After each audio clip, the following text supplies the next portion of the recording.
আসেন বাবু আসেন।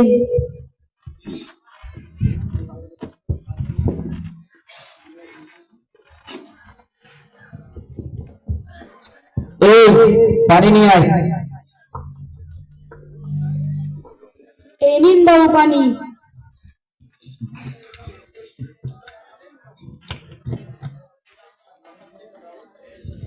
খবর কি তোদের? খবর আর কি বলবো বাবু, আপনার সুনাম তো চারিদিকে ছড়িয়ে পড়েছে। রে তাই নাকি?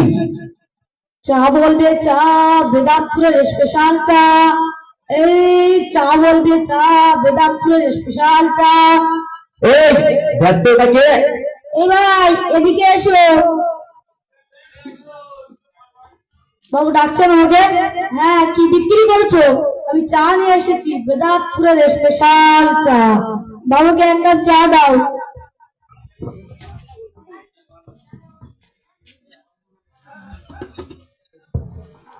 এই নিন বাবু। এই ছোট লোকের বাচ্চা কি চা দিয়েছিস? বাবু আমার চা তো খুব ভালো চা, খুব সুন্দর চা তৈরি করে এনেছি আমি। আমার চা সবাই খেয়ে খুব নাম করে। বাবু আপনি এরকম করছেন কেন? আমার মুখের উপরে কথা? এই বাবুর কথা আমার কথা।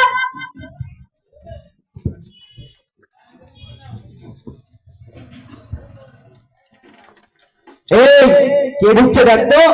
এই কে? বাবুকে না বলে ঘরে ঢুকছিস কেন?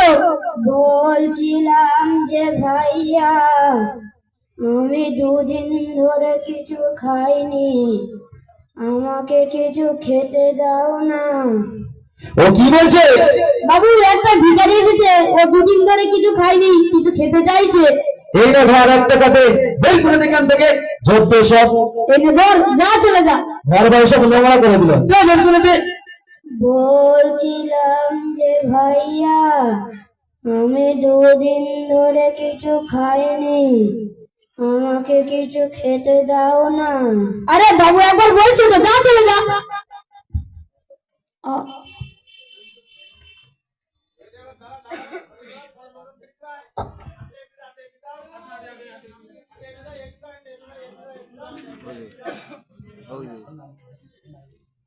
বাবু আমাকে ফেলে দিলেন। আরে বাবু একবার বলছি তো, যা চলে যা।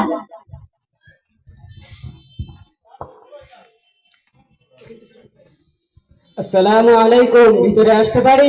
আরে এসো।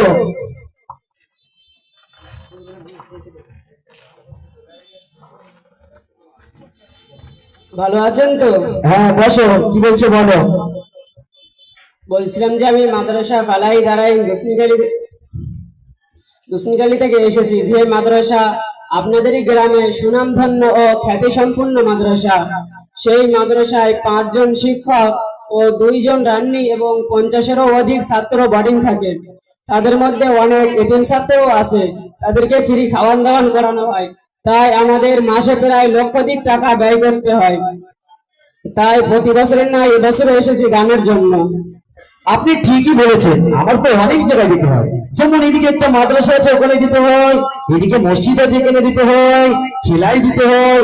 আর আমাদের গ্রামে একটা জলসা, ওখানে পুরো গোষ্ঠীটাই তো আমাকে দিতে হয়। তাই আপনি এবছরের মতো 300 টাকা নিন।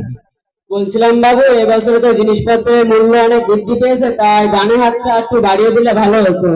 ঠিক আছে, তাহলে 800 টাকা বাড়িয়ে দিলাম।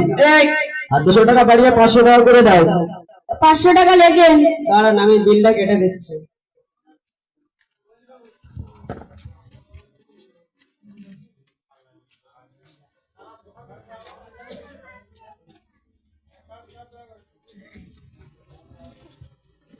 আসি তাহলে, আসসালামু আলাইকুম। ঠিক আছে। বাবা আসি। আরে আয় আয় আয়। ভালো আছিস তো? ভালো আছি, আর ভালো থাকবো না কেন? আপনার নাম যেভাবে মানুষের কাছে ছড়িয়ে পড়েছে, তাতে ভালো না থাকার তো কোনো কথা আসে না। তো হঠাৎ আমার কাছে কারণ কি? আরে বাবু তেমন কিছু বিষয় নয়। আগামীকাল 26শে জানুয়ারি প্রজাতন্ত্র দিবস, তাই আমরা ভাবছিলাম আমরা একটা সাংস্কৃতিক অনুষ্ঠান করব। তা বাবু কোথায় করলে ভালো হতো? আরে আমার বাড়ির পাশে একটা ক্লাব আছে না, ওখানেই হবে। বলছিলাম কি বাবু, কিছু না মনে করলে একটা কথা বলতাম। আরে বলো বলো, কি বলছো বলো। বলছিলাম কি বাবু, পাশে তো একটা মাদ্রাসা মসজিদ আছে, ওখানে ছাত্ররা কোরআন হাদিস পড়ে, মসজিদে নামাজ কালাম পড়ে, তাই ড্যান্স হাঙ্গামা চললে তো ওদের পড়াশোনা বেকার করতে পারে। আরে ওদের কথা ছাড়ো, ওদের কথা বাদ দাও। ওরা এতদিন পরে কি করেছে? মহাভারতকে উল্টে দিয়েছে নাকি? ওখানেই অনুষ্ঠান হবে।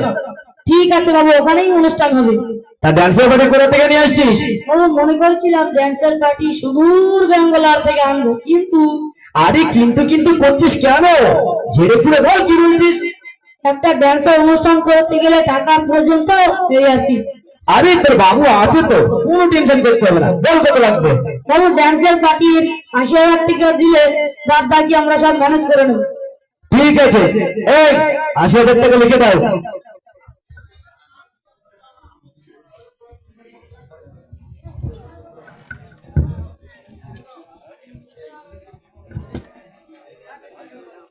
বাবু ড্যান্সের পার্টি কেমন হলো শুনলেন না তো?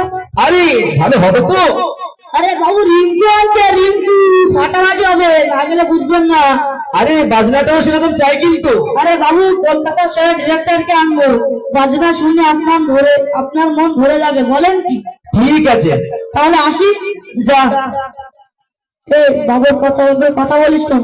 বাবু কত গণ্যমান্য ব্যক্তি, বাবুর কত সম্মান। আমার ভুল হয়ে গিয়েছে, ঠিক আছে আর কোনদিন এখন করবি না।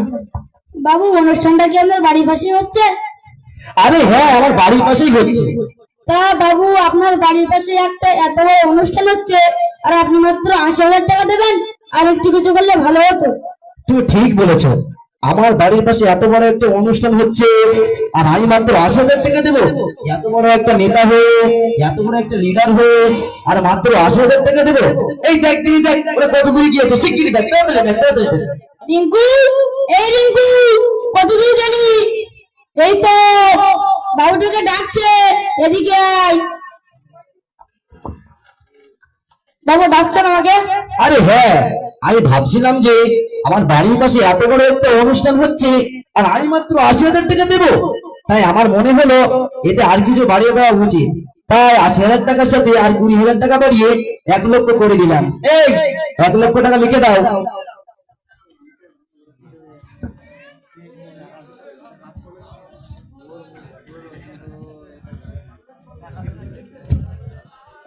বাবু সত্যি সত্যি না আপনার মনটা খুব বড়।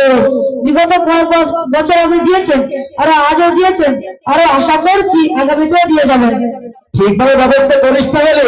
ঠিক আছে বাবু, সবকিছু ঠিকঠাক ভাবে ব্যবস্থা হবে।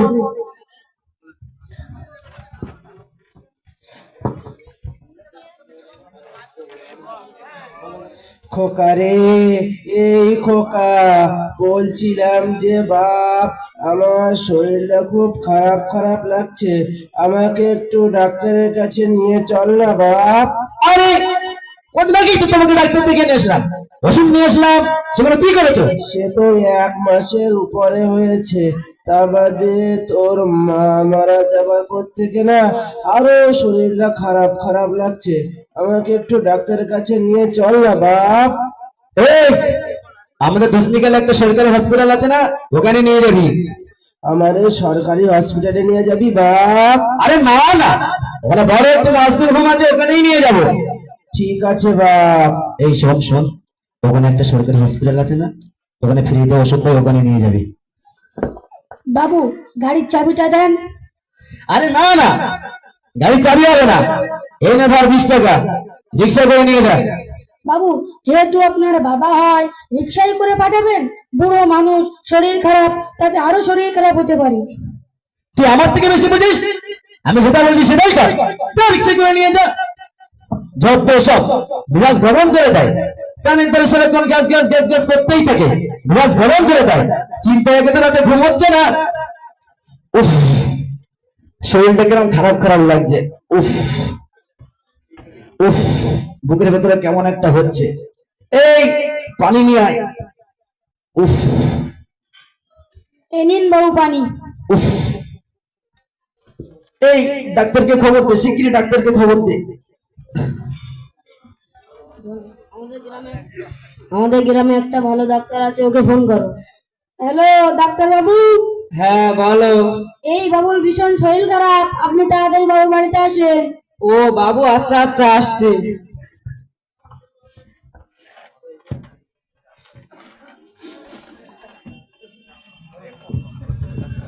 কিভাবে হলো এমন? এই তো সকাল থেকে আমার বুকে ব্যথা করছে। কোন সাইডে ব্যথা করছে? এই তো বাবুর এই সাইডে ব্যথা করছে।